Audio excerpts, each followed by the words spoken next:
Hey, this is a really strange video. Yesterday, radical Republican Congresswoman Marjorie Taylor Greene, visibly struggling to breathe on the floor of the House, ranted about mask. Now, you might be saying, David, hold on. Are you saying mask or masks? I'm saying mask. She was ranting about mask. I don't know why she was saying mask singular. She was. Everything about this video is very, very strange. And look at the amount of disinformation she packs into just a 90-second rant. Georgia seek recognition. Mr. Speaker, I'd like to address the House about how children feel about masks. Gentlelady will suspend. How children feel about mask. What? The gentlelady is seeking unanimous consent to address the House for 1 minute. Without objection, the gentlelady is recognized. Thank you, Mr. Speaker. I'd like to talk about how children feel about masks. What? Now, I know that a lot of the stuff she does is her accent. And people say, David, you shouldn't really talk about that. Like when she says mental as opposed to mental, that's her accent. But does that include, I want to talk about how children feel about mask? That doesn't seem like an accent. That just seems bizarre. You see, while they're watching television, seeing Super Bowl games where adults are filling stadiums without masks, and why is she out of breath? I mean, just none of it makes sense. enjoying themselves, while they see concerts happen, they see people go to work, they see adults going many places all over this country without masks.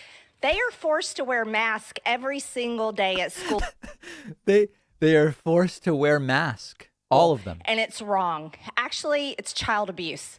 Now, I know that sounds like strong words, but it really is, because children are not at risk of COVID-19. Now, that is a lie. That is a lie. The truth about kids and COVID is that when the pandemic started, it did seem kids were less likely to contract it. Remember, that was the big thing. And that if they did, they had mild illness. But as the pandemic has progressed, that has changed. It's still true that most kids will have only mild symptoms, but most people who get COVID have mild symptoms.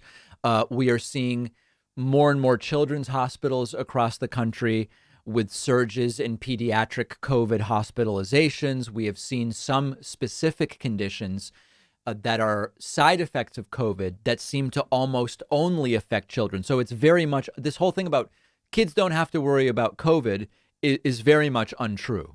Children are at the lowest risk. But do you know what's harmful to children?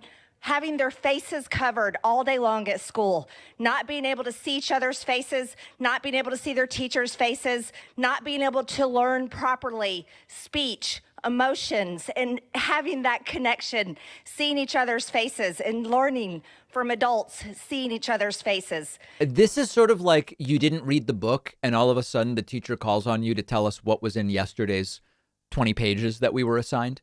Like this, she seems very unprepared for this in more ways than just the heavy breathing.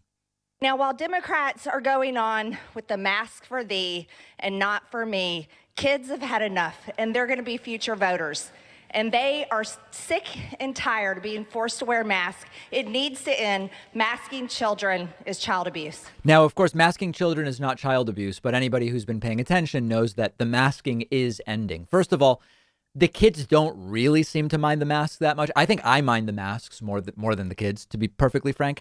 But the masking is ending.